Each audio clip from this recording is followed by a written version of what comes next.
Welcome to Module 8, 3.1 Graphs and Applications of Linear Equations. So, really, a lot of the first sections are definitionary, so there's a lot of that going on. So, I'll kind of explain what's going on. So, first we have a plane, or the plane is also known as the rectangular coordinate system. And what is this? It's two perpendicular axes, essentially number lines, touching at their zero. So, you notice down here, this is known as the x-axis, the horizontal axis, and this is known as the y-axis. That's the vertical axis. Okay. Now, over here, points in the plane are defined by these ordered pairs. So, ordered pairs, x-y combinations, is a point in the plane.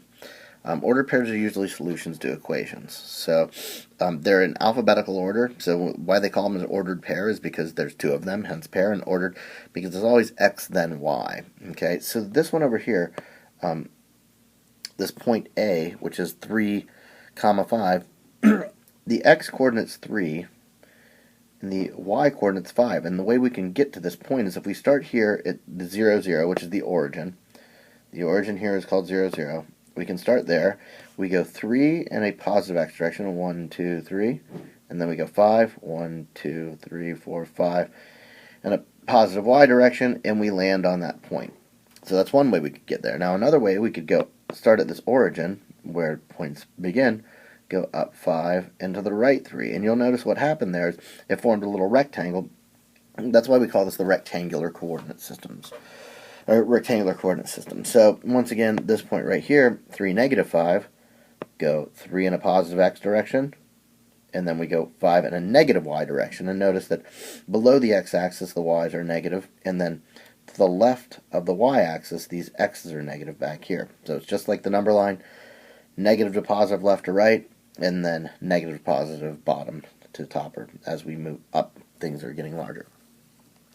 So to determine whether an ordered pair is a solution to an equation, we use the property of substitution to replace the values for the variable. If a substitution yields a true statement, then the ordered pair is a solution to that particular equation. And then really what we're talking about, we're going to be graphing lines, and as you move through your mathematical career, you're going to be graphing more and more things.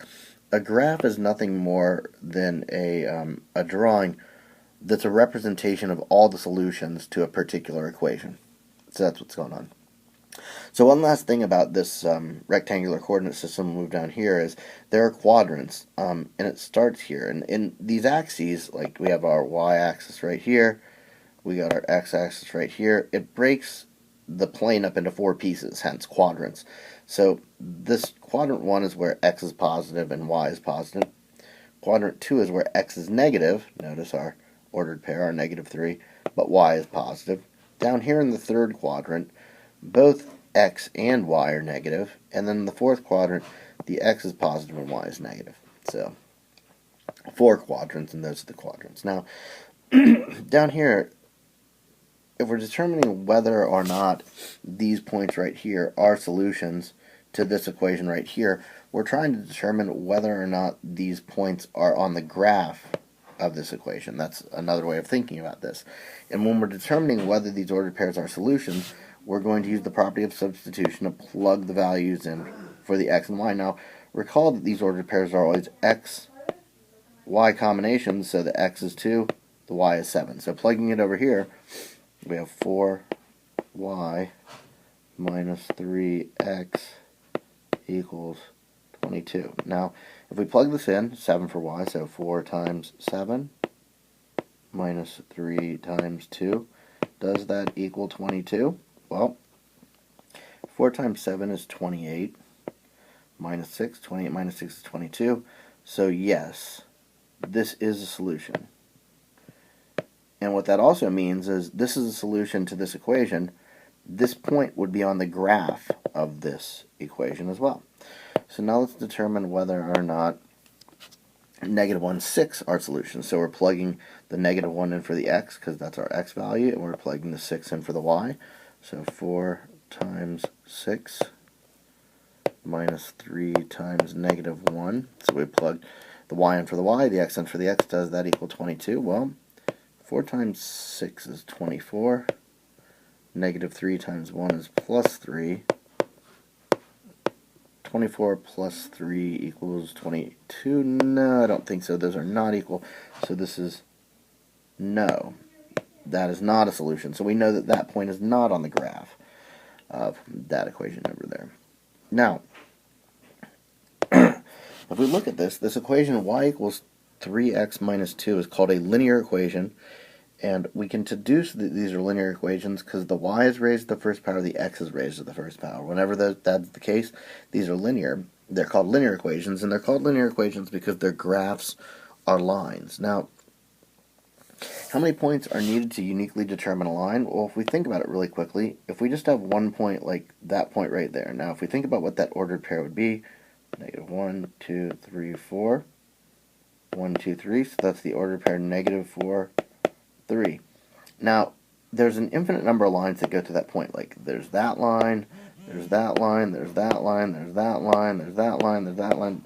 So an infinite number of points goes, or excuse me, an infinite number of lines goes through one point. So let me erase that really quickly. But as soon as we have one point and we have a second point that's different from that, so let's do this here. So we have a point right here, and we have a point right here. There's only one line that can go through that, and it would be this line that does that right there. And I'll put some little arrows on the end of that, meaning it goes on forever. And we assume a line is essentially straight. That's, one thing that we could say about the line. And so once you have 2 points, there's only one line that can go through those 2 points. So, in response to this, how many points are needed to uniquely determine a line? 2 points. Okay? So, a way to graph a linear equation, we can graph these by plotting points. An easy thing to find is the x-intercept and y-intercept. Now, the x-intercept is where the graph crosses or touches the x-axis. So, if we think about it on the line that I drew over here, this point right here, and we could say that is the ordered pair negative 2, 0, is the x-intercept because that's where this line is crossing that x-axis. So notice, our x-intercept here, negative 2, 0.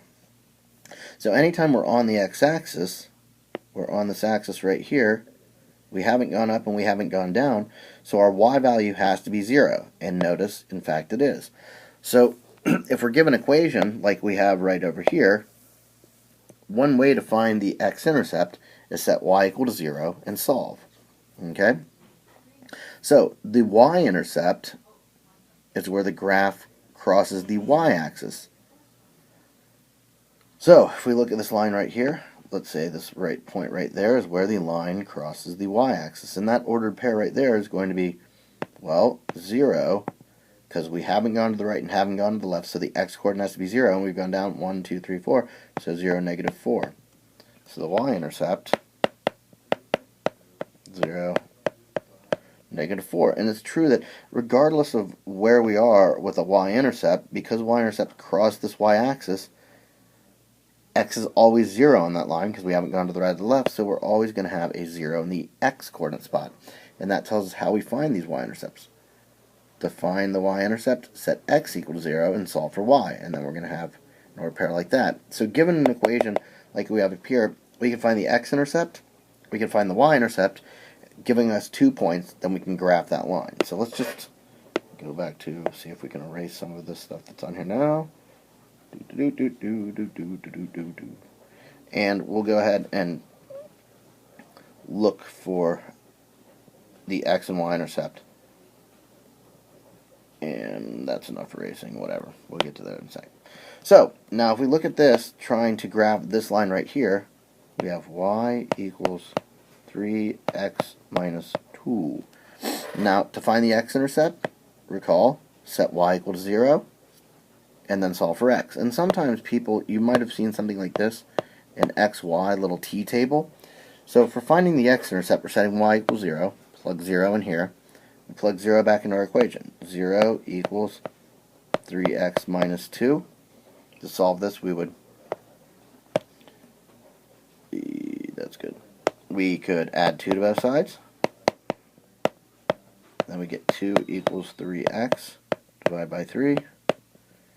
And then we get cancellation, and we get x equals 2/3. So the graph up here is going to have 2/3, comma 0. Now I'm going to plot that. Now 2/3, not quite to 1, 0, we haven't gone up, so that right there is 2/3, comma 0. So that gives us 1 point. If we have another point, we can uniquely, we have exactly the graph of the line. So let's find another point. Now the other point we're going to find right now is the y-intercept. And notice, to find the y-intercept, we set x equals 0. Okay, so using this equation right here, now we're plugging 0 in for x. We have y equals 3 times 0 minus 2. Well, 3 times 0 is 0, minus 2, so we get y equals negative 2. So when x equals 0, y equals negative 2. And we can fill this in. This is giving us a second ordered pair. 0, negative 2 is right here. 2 points uniquely determine a line, so now we just draw the line that goes through those 2 points. And that is the graph of this equation up there. So, see you for part 2.